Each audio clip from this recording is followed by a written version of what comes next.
હવે વધારે સમય નહીં લેતો હોય મેં ચંદ્રકાંતભાઈને જેની આપણે બહુ દિવસ રાહ જોઈ રહ્યા છીએ પિરાણાની પોલ ઘર વાપસી જે બુકની આપણી રાઇટર છે એ ખરેખર એ આપણો ઇતિહાસ જાણે છે અને એવું નથી કે ઇતિહાસ બિલકુલ આપણે પહોંચવાની બોલી છે કે આમ બોલી પુરાવા સાથે બોલી છે. આજે હું કહ્યું કે ભાઈ અહીંયા જાઉં છે અહીંયા જાઉં છે ને મારા પાસે કોઈ પુરાવો ના હોય તો ખરેખર સીએ સાહેબ પાસે ખરેખર એક વસ્તુની નાની વસ્તુનો પુરાવો છે. જે શબ્દ બોલશે એના પાછળ એના ઘણી પુરાવો છે. તો હવે ચંદ્રકાંતભાઈને સાંભળશું. નેક્સ્ટ ટાઈમ ક્યારે કરશું હવે ચંદ્રકાંત. ધન્યવાદ મિત્રો.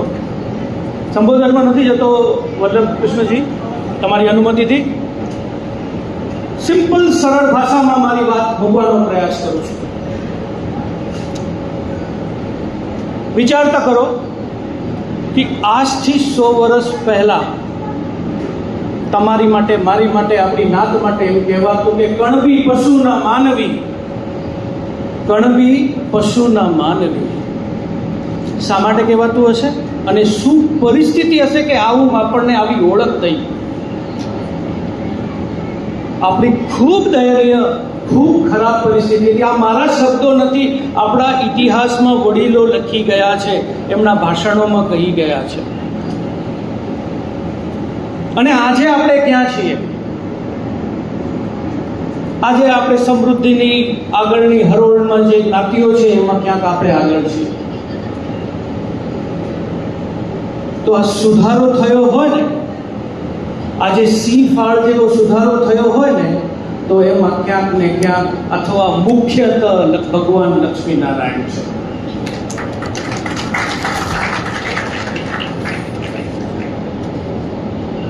ધર્મના યથોગતિમાં આપણે 400-500 વર્ષ કાઢ્યા.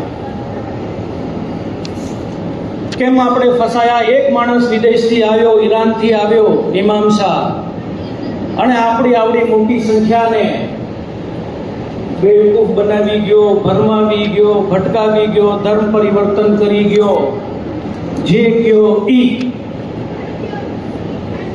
પણ એક વિચારવાની વિષય છે તમારી બધા માટે. ક્યારેક એ ચર્ચા આજે નહીં કરી શકીએ આપણે, પણ ક્યારેક ભવિષ્યમાં તમે વિચારજો કે એમને એવું શું કર્યું, શું કહ્યું, શું કીધું કે આપણે ભટકાયા. અને અત્યારે જે માથે વડીલો બેઠા છે ને એ બધું જાણે છે. એ ફરીથી આપણી પાસે આવું ન કરી જાય, ન થાય એટલા માટે ક્યારેક આદેશો આપતા હોય, ક્યારેક નિયમો બનાવતા હોય, ક્યારેક આચાર સંહિતા બનાવતા હોય, તો એની પાછળનો ભાવ આ હોય છે. નારી શક્તિની વાત કરી તો મારે નારી શક્તિ ઉપર મારે 2 દાખલા આપવા છે ઇતિહાસના. આજે નારી શક્તિનો દિવસ છે. આપણી જ્ઞાતિને સનાતન ધર્મમાં પાછા લાવવા માટે આપણે પૂજ્ય વડીલો સંતોના નામો લઈએ છીએ, પણ એક પ્રસંગ એવો છે છેલ્લા 500 વર્ષથી એ ફક્ત નારીઓના કારણે રહ્યો છે. જ્યારે આપણે વિધર્મમાં સંપૂર્ણ ઓવરફ્લો થતા ત્યારે શિખરામાં વસતા વિશ્રામ બાપા ડાકરાણી એક વડીલ થયા. એમના અંતિમ દિવસોમાં, એ ગુરંદેશી વાળા વડીલ હતા, એમના અંતિમ દિવસોમાં એમનો જીવ નહોતો જતો ત્યારે નાતના આગેવાનો ભેગા થાય છે, બાપાને પૂછે કે તમારી શું ઈચ્છા છે? ત્યારે એ કહે છે, એ મહત્વનું છે, એ કહે છે કે આપણી નાત એક મુસલમાનને ગુરુ માનતા માની લીધી છે, પણ ભવિષ્યમાં આપણી નાત મુસલમાન ન થઈ જાય એના માટે મને નાત 2 વચન આપે. 2 વચન કયા? એક કે તમે પરમાટી એટલે નોનવેજ નહીં ખાતા. કે મુસલમાન બનાવવા હોય તો આપણે ખબર છે કે વિધર્મ બનાવો તો પેલું ગાયનું માંસ કે લોહી ખવડાવે. નોનવેજ નહીં ખાય જ્ઞાતિ તો અને કન્વર્ટ નહીં કરી શકાય. એ હેતુ એ બાપાનો, વિશ્રામ બાપાનો હતો. અને બીજો હેતુ હતો કે તમે ગમે એ થાય, તમે ગોકુળિયું છોડતા નહીં.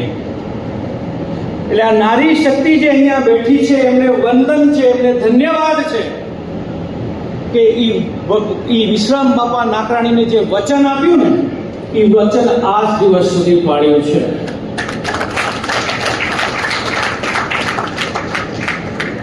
જૂના ઇતિહાસમાં જોઈએ ને કે આપણા વડીલો જ્યારે પેલી વહેલી જેમ નારાયણ બાપાની વાત કરી અશોકભાઈએ, ત્યારે પ્રશ્ન થતો કે અમે હિન્દુ છીએ પણ છતાં મુસલમાન અમારા રીત રિવાજો કેમ છે, અમારા આ શાસ્ત્રોમાં આવું બધું કેમ છે. ત્યારે એ બાપાને એમ થતું હતું પણ આપણે તો કૃષ્ણ જન્માષ્ટમી મનાવીએ છીએ. આ કૃષ્ણ જન્માષ્ટમીએ આપણને આપણું હિન્દુ મૂળ પકડી રાખ્યું છે, એટલા માટે આનું બહુ વિશેષ મહત્વ છે. અને નારી શક્તિને ધન્યવાદ છે કે એમને આ રાખ્યું. અને કારણ આમાં એ છે વધારાનું કે આપણે સત્પનમાં રહ્યા અને સમયાંતરે આ બધી વાતો ભૂલી ગયા, પણ જ્યારે કારણ કે તે ટાઈમે ખાના હતા, ખાનાની અંદર કૃષ્ણ જન્માષ્ટમી મનાવવા ન દેતા, એટલે માઓ બહેનો આપણી ખાનાની બારે રોડમાં કે ચાલીમાં કે ખૂણામાં એ કૃષ્ણ જન્માષ્ટમી મનાવતા. એ દુઃખ, એ તકલીફ વેઠીને એને હાથ પાડ્યું છે. બીજી વાત છે મારે કહેવી છે, અહીં ઘણા વક્તાઓ કહી ગયા કે આપણે આટલા બધા સારો ધર્મ છે, આપણું બધું આટલું બધું બરાબર છે, છતાંય આપણે સ્પષ્ટ કેમ નથી થતા, અથવા આપણે પેલી બાજુ તણાઈ કેમ જઈએ છીએ. તો એની પાછળ જે છે કે એ જે નિર્ણય લેવાની શક્તિઓ, જ્યારે નિર્ણય લેવાનો વારો આવે છે ને ત્યારે આપણે ડબલ માઇન્ડ થઈ જઈએ છીએ. આપણામાં જેને શબ્દ કહીએ દૂધ દહીં વાળા વિચારો આવી જાય છે. આ વિચારોને પહેલા સૈદ્ધાંતિક સૌથી પહેલા જો વિરોધ કર્યો હોય તો એ ધનલક્ષ્મી બેન રાજારામ, શું પૂરું નામ? રાજારામ શામજી ધોળુ. ધનલક્ષ્મીબેન રાજારામ શામજી ધોળુ એમને આ વિચાર આપ્યો અને શબ્દ આપ્યો આપણને કે દૂધ દહીં વાળા વિચારો તમે છોડો. એટલે આ માતૃશક્તિઓ છે ને, કદાચ મંચ ઉપર માઇક ઉપર વધારે નહીં બોલતી હોય, પણ એમને જે બેઠા બેઠા જે કામ કરે છે ને એના લીધે આપણે આજે જ્ઞાતિમાં ગૌરવ અનુભવ્યું છે. એકવાર ફરીથી માતૃશક્તિ માટે જોરદાર તાળીઓ.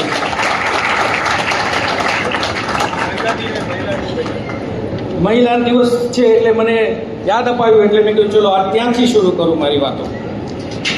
ભાઈ સમય કેટલો છે મને કહેજો તો એ પ્રમાણે.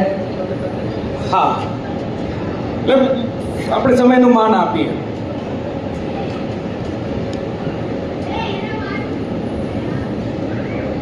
આપણા વડીલોએ ઉદારામ બાપા, સંત દયાલરામ મહારાજ, આ બધા સંતોએ આપણને ખૂબ સરસ મહેનત કરીને રસ્તો બતાવ્યો. આજથી 100 વર્ષ પહેલા જ્યારે કણબી માટે કહેવાતું કે કણબી પશુના માનવી, ત્યારે સમાજ સામે કેટલા બધા પ્રશ્નો હતા. ખાલી આ ધર્મનો પ્રશ્ન નહોતો, ધર્મનો પ્રશ્ન તો એક ભાગ હતો. હવે વિધર્મ છોડ્યું તો કરવું શું, કયા ભગવાનને માનવું. 400 વર્ષ તે સમયે 400 વર્ષ આપણે વિધર્મમાં હતા, આપણે આપણી જાતની ઓળખ નહોતી ખબર આપણને કે આપણે કણબી છીએ, આપણા કુળદેવી કોણ. આ પરિસ્થિતિમાં 4 મુખ્ય નિર્ણયો આપણા વડીલોએ આપણને આપ્યા છે, જેના આધાર પર આપણે આજે સમૃદ્ધિના મીઠા ફળ ખાઈ રહ્યા. પહેલો નિર્ણય આપ્યો આપણે ભગવાન લક્ષ્મીનારાયણ. આપણે કોણ, હિન્દુ કોણ, તો આપણા ઈષ્ટદેવ કોણ, ભગવાન લક્ષ્મીનારાયણ આપણને આપ્યા, આપણે ગૌરવ અનુભવીએ. સંત ઉદ્ધવરામ મહારાજ, ઘણાને ખબર હશે કયા પરંપરામાંથી આવતા હતા અથવા કયા ભાટામાંથી આવતા હતા, તો એ કહેવાય હરિહર સંપ્રદાયમાંથી આવતા હતા. એ ચાહત તો આપણી જ્ઞાતને ગાંઠીને હરિહર સંપ્રદાયમાં વાળી શકતા હતા, પણ સંત ઉદ્ધવરામ મહારાજે પોતાનો સ્વાર્થ નથી જોયો, એને જ્ઞાતિનો સ્વાર્થ જોયો છે, જ્ઞાતિનો હિત જોયું છે.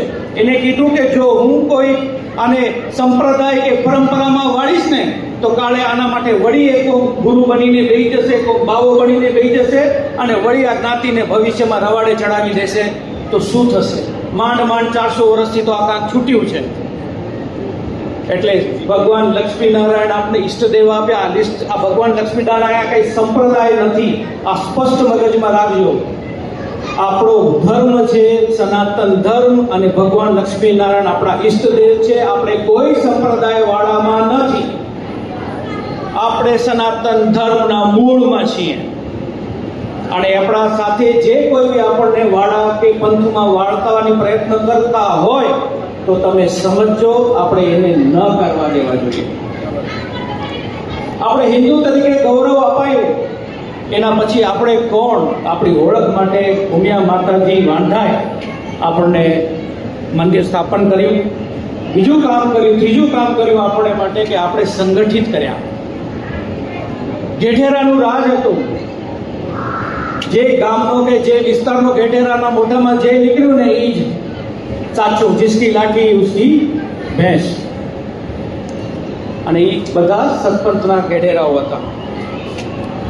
એ ગેઢેરા માટે જો જ્ઞાતિને છોડાવી હોય તો મને સંગઠન આપવું પડશે. એને સમાજ વ્યવસ્થા આપી લોકતંત્રની ધોરણે.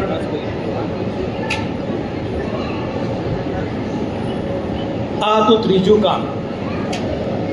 આપણે સંગઠિત કર્યા, આપણી શક્તિ ભેગી કરી, આપણે એક કર્યા.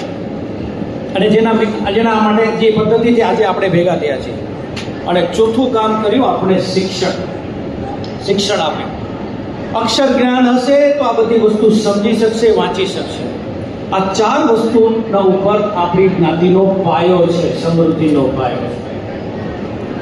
જ્યારે આ 4 વસ્તુ ઉપર પાયો પડ્યો ત્યાર પછી આપણી જ્ઞાતિની જે હરણફાળ છે વિકાસની એ ખૂબ અદ્ભુત રહી. અને આની સાથે સાથે આ 4 વસ્તુને અમલીકરણ જો કરવું હોય તો કંઈક માધ્યમ જોઈએ. વલ્લભચંદ્રશ્રી માધ્યમ શું? તો એને જ્ઞાતિના રીત રિવાજો આપ્યા. આપણે વાતો થઈ ઘણી બધી, અને કદાચ મારે પણ વાતો થાય છે કે બધા પાળતા નથી. ક્યારેક મંચ ઉપર કોઈક નથી પાળતું, ક્યારેક નીચે કોઈ નથી પાળતું. તો નિયમ બનાવવાની જરૂર શું છે? ભાઈ આપણે ભારત દેશમાં નિયમ છે કે આખા દુનિયાના લગભગ બધા દેશમાં નિયમ છે કે કોઈને મર્ડર કરવું નહીં, છતાંય મર્ડર થાય છે. હવે એમ કહીએ કોનું મર્ડર થયું તો એટલે હવે તમે નિયમ છોડી દો. ઉમા ચોરી થી કે કોને માર્યું તો આપણે નથી કરવું. કોઈ ટ્રાફિક તોડ્યું તો હવે મને પણ ટ્રાફિક સિગ્નલ તોડવાનો અધિકાર થાય.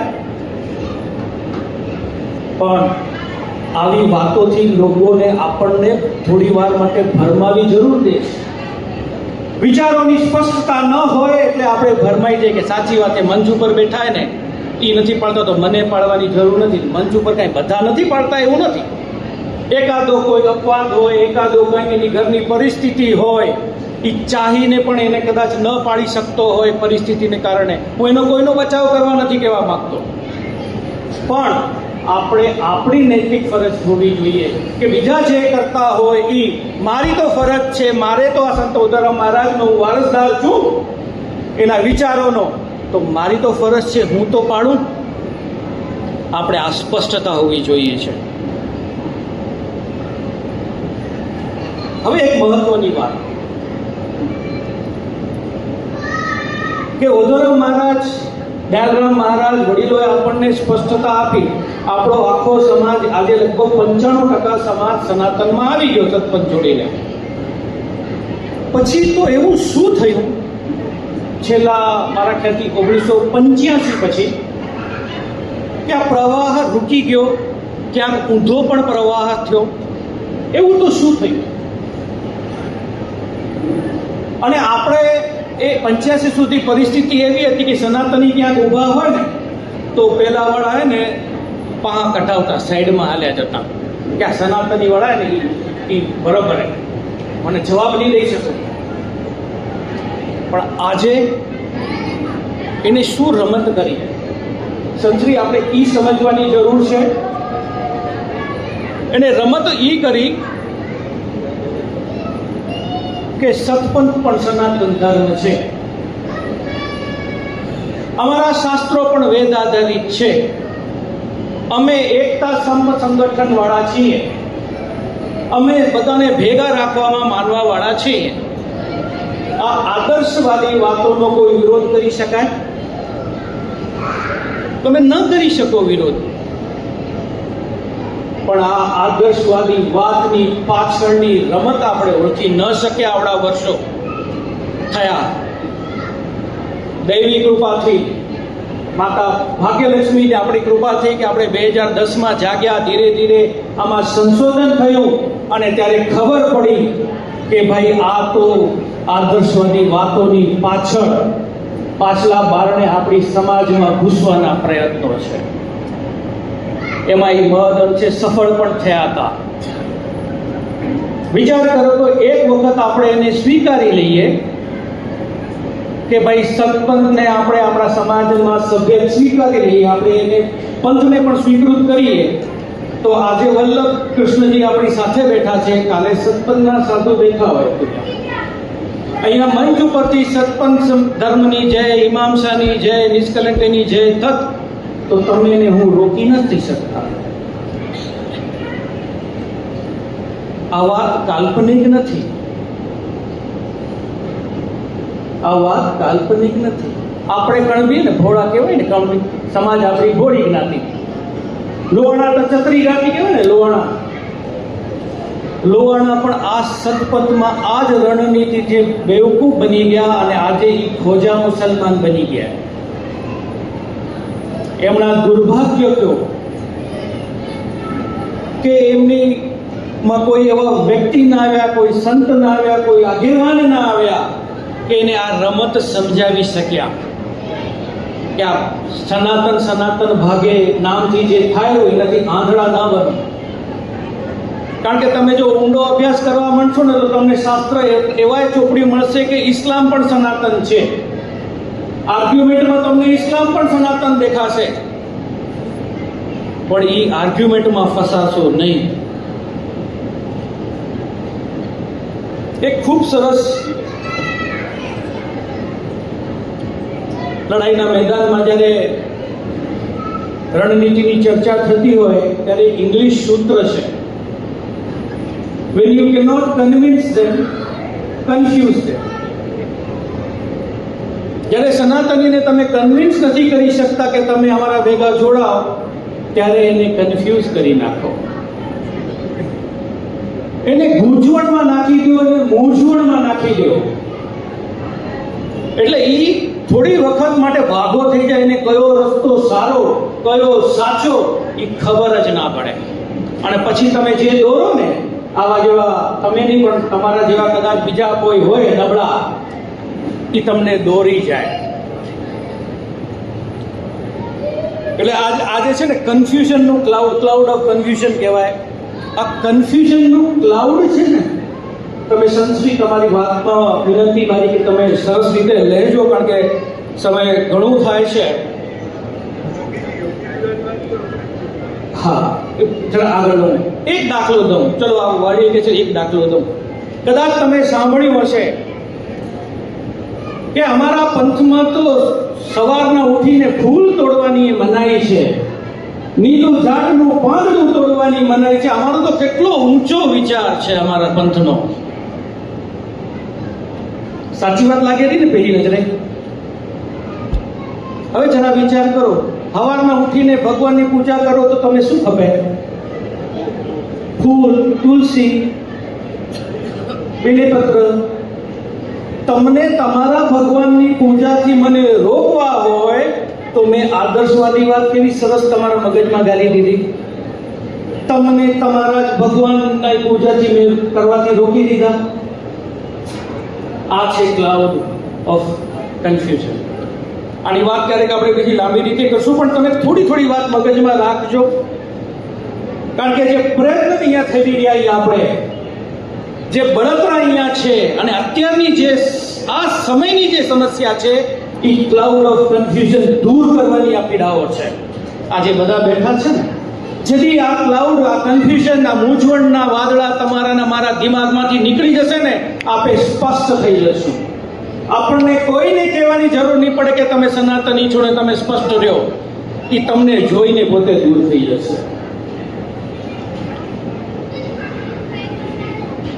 એક વાત RSS નો ઘણો બધો દાખલા દેવામાં આવતો હોય આપણા વિરોધીઓ, કે RSS અમને સ્વીકારે છે ને માન્યતા આપે છે, તમે અમને કહેવા વાળા કોણ?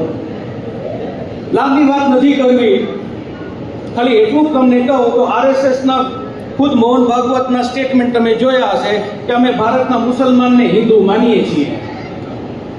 બરાબર? હવે RSS મુસલમાનને હિન્દુ માનતા હોય તો પછી આપણે એમાં એના સ્ટેટમેન્ટ ઉપર બહુ જાજુ વજન આપવાની કોઈ જરૂર નથી.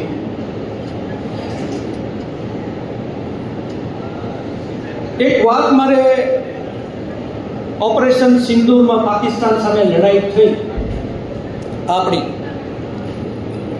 આખું વિશ્વ જાણે છે કે ભારત આ લડાઈ બહુ જ સારી યા બેસ્ટ રીતે જીત્યું. પણ પાકિસ્તાનમાં શું નરેટિવ ચાલે છે? ભારત કો હમને હરા દિયા, હમ લડાઈ જીત ગए. એ સતત झूठ ઉપર झूठ ઉપર झूठ ઉપર झूठ બોલ્યા રાખે. અહીં બેઠા હોય કે ભારતના દેશમાં વડાપ્રધાન મોદીજી બેઠા હોય, એક લિમિટથી બારે તમે એને કેટલું બોલો? એ સમજીને ન સમજવા માંગતા હોય તો એને તમે કાંઈ નથી કરી શકતા. તો એને આવા झूठ શું છે કેમ છે તમે ઓળખો જ છો બધા. આવા झूठને સત્ય માનવાની ભૂલ કરતા નહીં. બાકી જેમ ટ્રમ્પ હોય ને, ટ્રમ્પ, મેં એક શબ્દ નાખ્યો ટ્રમ્પ માટે, તકડો ટ્રમ્પ. મને નોબેલ પ્રાઇઝ દો. મેં ભારત પાકિસ્તાનની લડાઈ મટાવી દીધી, મેં ઇઝરાયલની મટાવી દીધી, મેં મટાવી દીધી, મને નોબેલ પ્રાઇઝ દો. એમ આપણી સમાજમાં આવા તકડા ટ્રમ્પ કંઈક પડ્યા. હું ભેગા કરું, હું આ ક્રિકેટ રમાડું, હે એ આપણા જ ભાઈએ, હું આ નિયાણીનો કાર્યક્રમ કરું તો આપણું જ્ઞાતિ બરાબર થશે. આવા તકડા ટ્રમ્પને પણ તમે શોધજો ને ગોતજો ને એની વાંહે નહીં ચાલતા. આપણી જ્ઞાતિના રીત રિવાજો જે નક્કી થયા છે ને, એ રીત રિવાજોમાં બહુ જ ઊંડાણપૂર્વક વિચાર મંથન, લાંબુ દ્રષ્ટિ કરીને લખવામાં આવ્યા છે. તમને નિયમો ન પાડવા માટે હજારો બહાના દેશે, હજારો દાખલાઓ દેશે. આ નથી પાડતો, મારે શું કામ પાડો? મારા કને પૈસા હે તો હું આમ કરું, તેમ કરું, મારા કને આ શક્તિ હે. પણ એ તમને ભટકાવવા માટે, તમને અટકાવવા માટે અને તમને વિધર્મ સાથે ચોંટાડી રાખવા માટે છે. એ વસ્તુ તમે સ્પષ્ટ કરજો. નરેન્દ્રભાઈ ખાસ કહેજો. પત્રિકામાં ક્યાંક સૂત્ર મેં વાંચ્યું હતું કે ધર્મો રક્ષતી રક્ષિતઃ, પણ એ સૂત્રની પહેલા એક લાઈન ઈ પણ છે, ધર્મ એવો હતો હંતી, પછી ધર્મ રક્ષિતઃ આવે છે. એનો અર્થ શું થાય છે? જે ધર્મ નષ્ટ કરે છે, જે ધર્મને નષ્ટ કરે છે, ધર્મ તેને નષ્ટ કરે છે. અને જે ધર્મની રક્ષા કરે છે, ધર્મ તેની રક્ષા કરે છે. આપણે સૂત્ર સમજવાની છે. હમણાં આપણે કોઈ લાગણીમાં, કોઈ અણસમજણમાં ધર્મને નુકસાન નથી કરતા ને. બીજી સમજણ પડે કે ના પડે, આ બધા બોલે કાંઈ સમજણ ન પડે, કાંઈ નહીં, પણ સનાતન ધર્મને નુકસાન નથી કરતા. સનાતન મોહિમને નુકસાન નથી કરતા ને. જો આપણે કરશું તો કાલે ઈ ફાળતો પ્રહાર આપણા પર આવશે, આપણા ઘર પર આવશે. આપણે નહીં હોય તો છોકરાઓ પર આવશે. બચી નહીં શકીએ. કારણ કે અત્યારે જે રણનીતિ સામેવાળાની છે, આપણી જ્ઞાતિની તો વાત એક બાજુ મૂકો, પણ વિધર્મીઓની છે, વિદેશીઓની છે કે સનાતન ધર્મ એટલું મજબૂત, એટલું સારું છે, એને અમે લડી નથી શકતા. તો સનાતન ધર્મને ભ્રષ્ટ કરતા થાવ. એની રીત રિવાજો, એના પરંપરાઓ, એના ધાર્મિક તહેવારોને ભ્રષ્ટ કરો. આ ગણપતિમાં શું મતલબ હે? હા, ગણપતિમાં તરવા જાઓ, પાણી ખરાબ કરે રહ્યા. દિવાળીમાં તો આપણે બધાને ખબર છે ફટાકડા માટે શું બોલે, નવરાત્રિમાં આટલું બધું ધ્વનિ પ્રદૂષણ થાયનું, આવા બધા જ પ્રહારો સનાતન ધર્મ માટે જ ના થયેલા.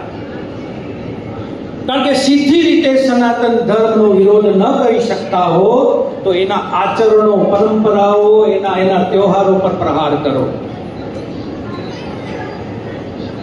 બીજી પ્રહાર આપણી પરિવાર વ્યવસ્થા પર છે, જે આપણને પણ લાગે છે. આજે આપણે ટીવી બેઠા છીએ, આપણા ઘરમાં એમ સિરિયલોમાં આવે, પિક્ચરોમાં આવે, ખાસ કરીને દીકરીઓ માટે, કે આપણે જેના સાથે મજા આવે ને એના સાથે લગ્ન કરવાના. ભાઈ, સમાજનું નહીં જોવાનું, મા બાપનું નહીં જોવાનું, પરિવારનું નહીં જોવાનું. એ થોડી જિંદગી પર તમારા ભેગા રહેનારા. દીકરીને મનમાં ધીરે ધીરે રોજ થાય ને તે થાય. સાચી વાત છે. ભલા જે દીકરીને નાનેથી મોટી કરી હોય અને આપણે કહ્યું હોય કે ભાઈ આ પંથવાળા સારા નથી, આ વિધર્મ સારો નથી, આપણે ન કરીએ, એ પંથ એ દીકરીને બધું વધુ ભૂલી જાય કે માણસ માણસ છે, ધર્મ તો માથે બધા એક જ છે, ઉપરવાળો ભેગો છે, શું ફરક પડેલો. આવી વાતો જે ફેલાય છે ને, અને દીકરી ખોટા પગલા લઈ રહી છે. આજે બ્રેન વોશિંગ નો આ એક દાખલો છે.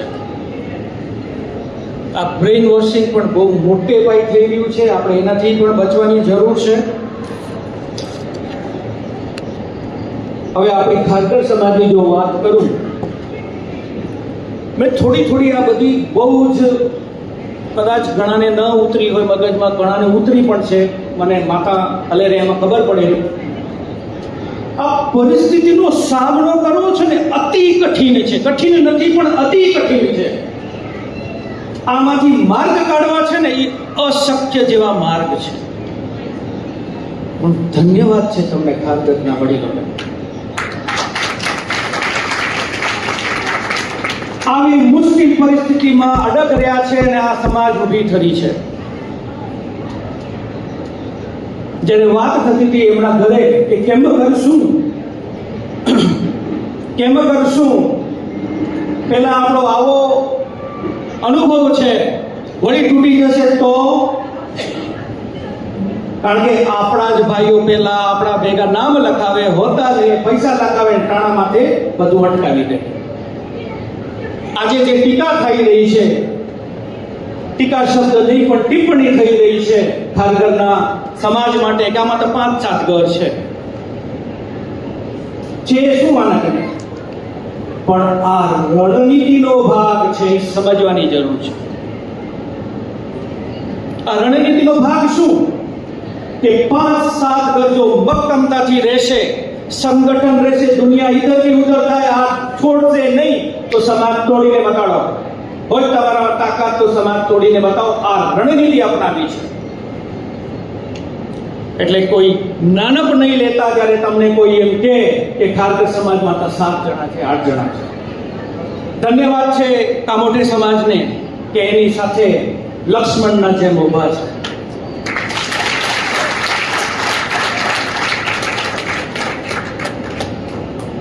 પડકારો, વિરોધો અને હાસ્યમાં ખપાવવાની તમને ખૂબ પ્રયત્ન થયા અને હજી પણ થશે. પણ આપણે સાચા છીએ એ વિશ્વાસ આપણા મનમાં હોય તો આપણને કાંઈ ફરક પડતો નથી.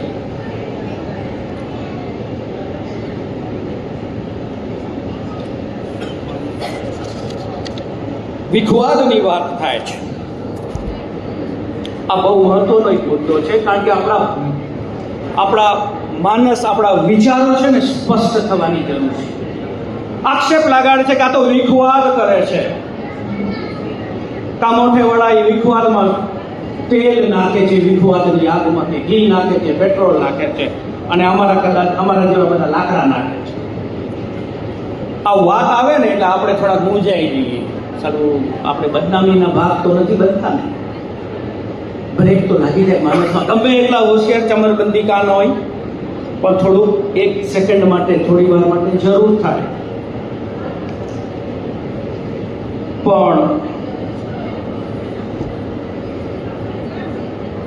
જો શાસ્ત્ર, સંસ્કૃત તમારો વિષય છે, મારો વિષય નથી, પણ મને શાસ્ત્રમાંથી એક દાખલો થયો લેવાનું મન થાય છે. જ્યારે મહાભારતની લડાઈમાં બંને સેના કૌરવ પાંડવ સામે સામે હતી ત્યારે લડાઈ શરૂ થવાથી પહેલા જે અર્જુનના મનમાં જે વિષાદ ઊભો થાય છે, અર્જુન વિષાદ યોગ એવું કંઈ નામ કહેવાય છે ને, એ વિષાદ ઊભો થાય છે કે એને એમ થાય છે કે આ તો બધા મારા પરિવાર વાળા છે, મારા ગુરુ છે, મારા દાદા છે, મારા ભાઈઓ છે, મને નથી જોતું આ દુનિયા, મને નથી ખપતું કાંઈ, હું નોકર બનીને રહેવા તૈયાર છું, જરૂર પડે તો હું મરવા પણ તૈયાર છું. ત્યારે અર્જુનને ભગવાન કૃષ્ણે શું કહ્યું હતું એ તમે સમજી શકો છો, હું એ નહીં કહું. પણ આજે તમે એ વિષાદની પરિસ્થિતિની માનસિકતામાં છો એટલે તમે એ ભગવાન કૃષ્ણે જે કહ્યું હતું એ તમે પાછું દિમાગમાં લેશો તો તમે આ લડાઈ 100% જીતશો.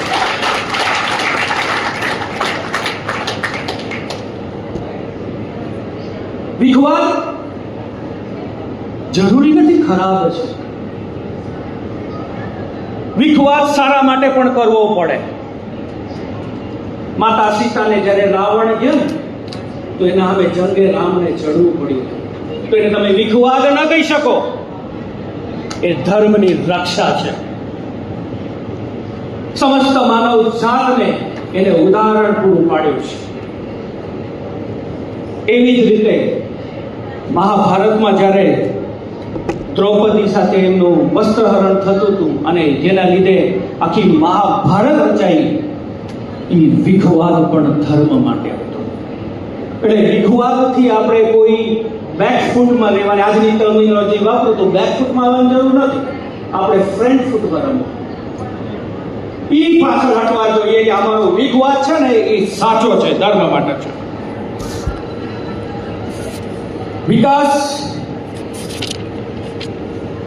વિકાસની વાતો બધા કરે. જ્યારે મને કોઈ માણસને રોકવો હોય ને તો બહુ સરળ ઉપાય છે, ભાઈ તું માથાકૂટ મૂકર, આપણે ભેગા મળીને વિકાસ કરવો છે. વિકાસ એટલે શું? હું કહું એ તું કર, એ વિકાસ. તું કે એ કરું એ વિકાસ નથી. આ સૂત્ર છે. પણ યાદ રાખજો, ધાર્મિક વિકાસ અને ભૌતિક વિકાસમાં ફરક હોય છે. જો તમે માત્ર ભૌતિક વિકાસ કરશો, મકાનો બાંધશો, પ્લોટો લેશો, બિલ્ડિંગો બાંધશો, વાડીઓ કરશો ને, અને ધાર્મિક વિકાસથી તમે જો વિમુખ રહેશો ને તો તમારી પ્રોપર્ટી ટકવાની નથી. કારણ કે એ પ્રોપર્ટી માટે લડવા માટેની ઈચ્છા શક્તિ વાળા માણસો જ પેદા નથી કર્યા. આજે એકતા સંગઠન આપણી જ્ઞાતમાં જે સૂત્ર ચાલે છે, ભેગું ચાલે છે, માની લઈ થોડી વખત આપણે એમાં સરેન્ડર થઈ ગયા, કાલે ઈ સૂત્ર લઈને મુસલમાનો આવે, ક્રિશ્ચનો આવે તો તમે શું કરશો? તમે એને સરેન્ડર થઈ ગયા છો એ સૂત્રને. તમારા મંદિરો બનાવો, મહાભવનો બનાવો, એ બધા હાલે જશે. ભગવાન એક છે ને, લક્ષ્મી નારાયણ હોય કે અલ્લાહ હોય, શું ફરક પડે છે? તમારી યંગ જનરેશનને તમે વારસામાં શું આપશો? કે તમે લડો નહીં એ તમે મૂલ્ય આપવા માંગો છો કે ભાઈ તમારું સાચું છે એના માટે તમે લડો અને એ જ ખરું છે અને એ જ ખરો વિકાસ છે.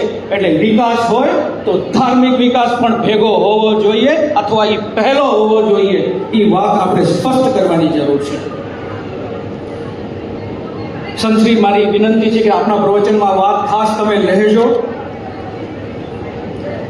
ધાર્મિક વિકાસ ઉપર વાત કરું, એક દાખલો આપણા શાસ્ત્રોમાં લઈએ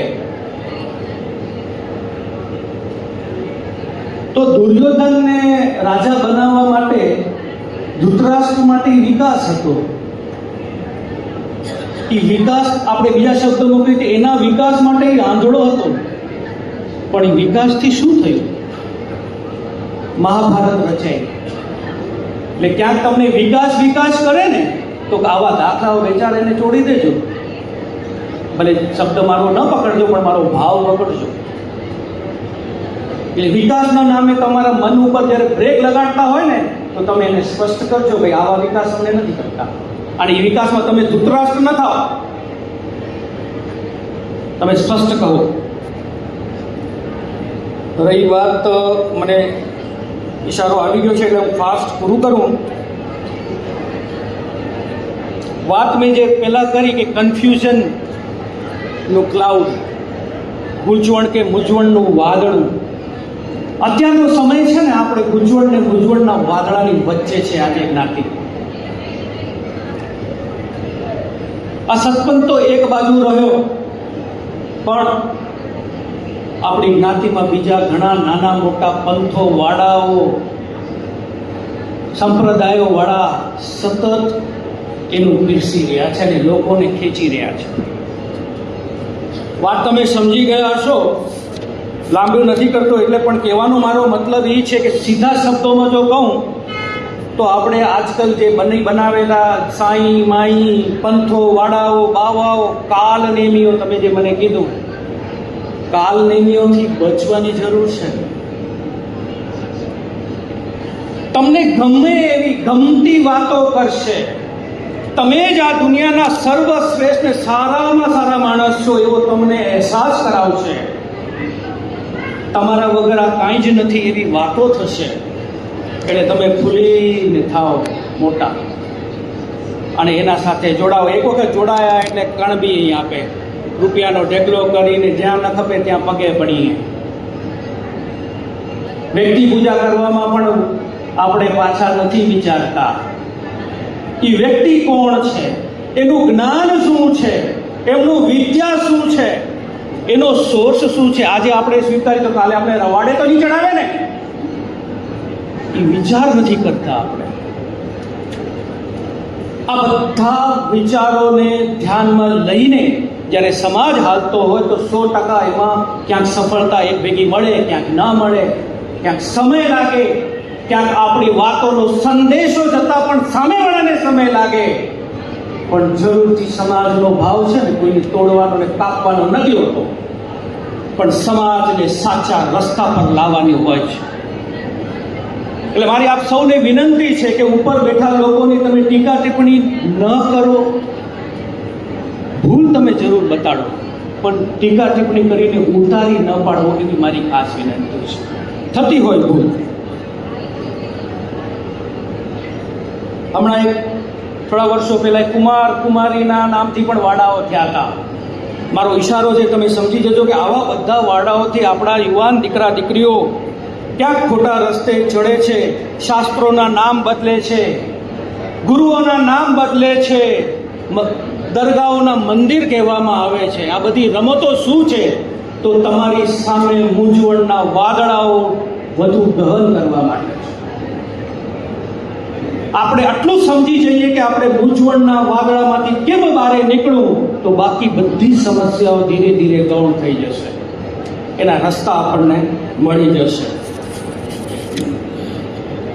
એક જ વાત મારે પૂરી કરી દઉં.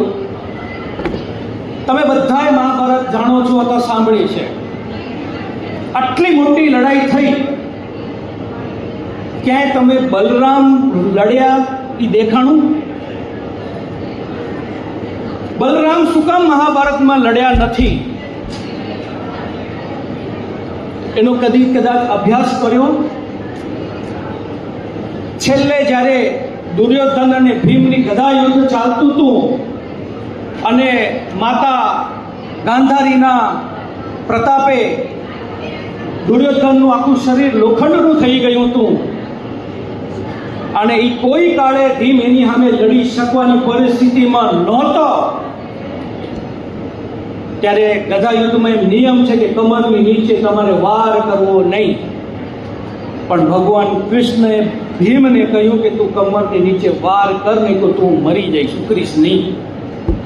અને એ નિયમ તોડીને વાર થયો. એ સમયે ભગવાન બલરામ, ભગવાન શબ્દ વાપરીએ તો ભગવાન બલરામ મહાભારતમાં પ્રકટ થયેલા. ત્યાં સુધી બલરામ ક્યાંય નથી. અને શું કહેર્યા એમાંથી બોધ લેવાનું હોય આપણે. શું કહેર્યા કે તે બે, કારણ કે બલરામના દુર્યોધન અને ભીમ એ બેના ગુરુ એક જ બલરામ હતા. ગદાયુદ્ધ એના શીખ્યું હતું. એ કે તે મારા નિયમ તોડ્યો એટલે તું મારો શિષ્ય હું તને મારી નાખીશ. બલરામ એમ કહેર્યા. ત્યારે કૃષ્ણ ભગવાન એમ કહે રહ્યા કે દાઉ ક્યાં ગયા હતા આટલા વર્ષ આટલા દિવસ? હવે જ્યારે લડાઈ છેલ્લી ઘડીએ પહોંચેલી ત્યારે તમે આવીને ટપકી પડો રહ્યા. આવી મહાભારતની લડાઈમાં કેટલાય નિયમો નીતિઓ તૂટી, ત્યારે તમે ક્યાં ગયા હતા? અને હવે જ્યારે ધર્મની લડાઈ ધર્મ જીતવા જઈ રહ્યું હોય ત્યારે તમે અડખેલી ના કર્યા. તો ભગવાન બલરામ એમ કહે રહ્યા, અરે આ તો બધા પરિવારની લડાઈ છે, હું એમાં પક્ષ નથી લેતો. એ બધા મારા પક્ષવાળા, એટલે હું યાત્રાએ ચાલી ગયો. ત્યારે કૃષ્ણ ભગવાન કહે રહ્યા, જ્યારે ધર્મની લડાઈ ચડી ગઈ થતી હોય ને તમે ત્યારે ભાગી જાઓ ને, એ તમારી કાયરતા છે, તમે ગુનેગાર છો ધર્મના. આપણા સમાજમાં બી કદાચ કોઈ મંચ ઉપર પણ બેઠા હશે અને કહેશે કે ભાઈ હું આમાં માથા કૂટવા નહીં પડું. હા ભાઈ, આપણા માટે આપણી વિવાદ ના કરો, એ તો હું કરશે, એ ઓલ્યો કરશે, મારે નથી કરવું. ધર્મની લડાઈ ચાલતી હતી ને ત્યારે તમે ક્યાં હતા એ ભવિષ્યની પેઢી તમને પૂછશે. અને આપણે બધાને ગૌરવ છે કે ધર્મની લડાઈ ચાલતી હતી ત્યારે આપણે ખારગરમાં હતા, ધર્મની સાથે હતા. એટલી વાત પૂરી કહીને મારી વાત પૂરી કરું છું. ખૂબ ખૂબ ધન્યવાદ. કદાચ સમય વધારે લેવાઈ ગયો તો ક્ષમા કરશો. આભાર. હવે